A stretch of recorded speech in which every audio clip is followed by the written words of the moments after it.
I'm 17 years old, and serving the Lord means everything to me, because nothing in the world really corresponds. It's always contradicting. I don't know, it's just like when I'm serving the Lord, I feel whole again.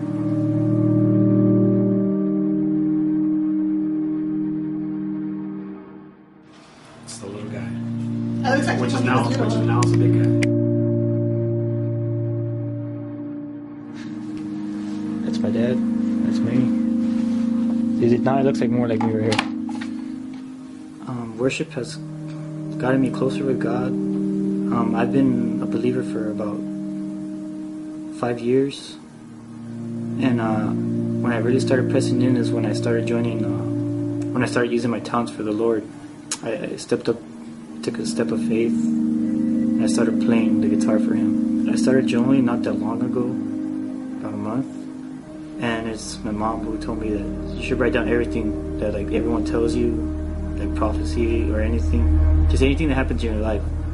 Because when you write these things down, you can reference back and you can say, oh, that's what it meant. You're putting your prayers down, and then when your prayers are answered, you can look back and say, God did answer my prayer. Okay, Michael's my firstborn, and since he was a little boy, he had chronic ear infections. It had to do also with the Eustachian tube, which is pretty rare cases. The doctor did say that at a child age, it would not go away. He would go into adulthood with this issue and problem.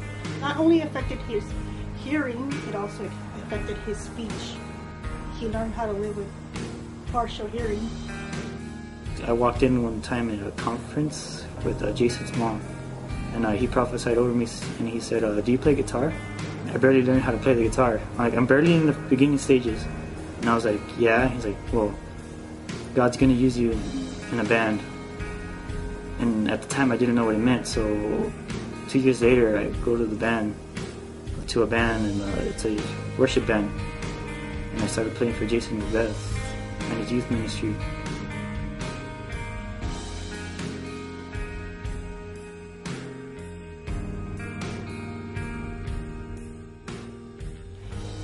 It was pretty amazing because how God sets everything.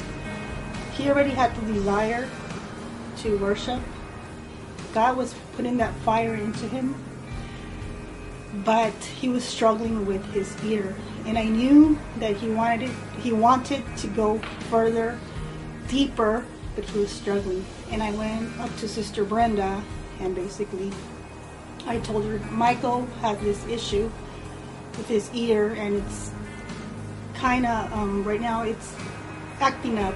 And basically I was kind of concerned because my husband, left his job when he had no more medical insurance. Brenda said, would you step in for your son? And I said, sure.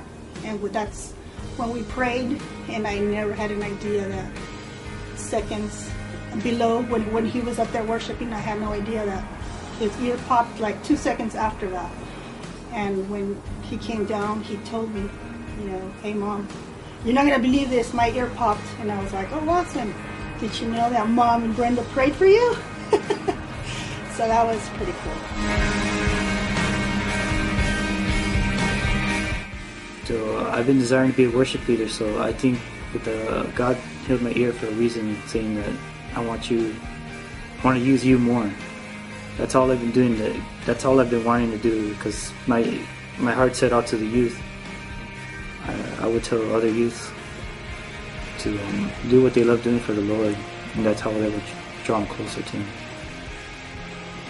It's definitely helped me be a better father and a guide, and to teach him God's ways, and see him grow up wanting to know who God is. It's a blessing. And so when we were driving up to the mountains and it was snowing, and the snow was just pouring down. It was building up quickly, and he kept on telling me up the mountain that he wanted a sled. And I kept on telling him, no, I don't want to buy a sled. It'd just be like one time and you're going to waste your money. And then he kept on saying, I want a sled. He told me like 4 or 5 times. There was a deserted area and we stopped. He ran out into the snow, and as he ran out into the snow, there was a brand new sled with the sticker on it, with like a price tag and everything, sitting on the snow, and it wasn't even covered with the snow that was coming down off it, and there was nobody in sight. And when he saw it, he put up his hands and he goes, "Yes, I was praying for a sled."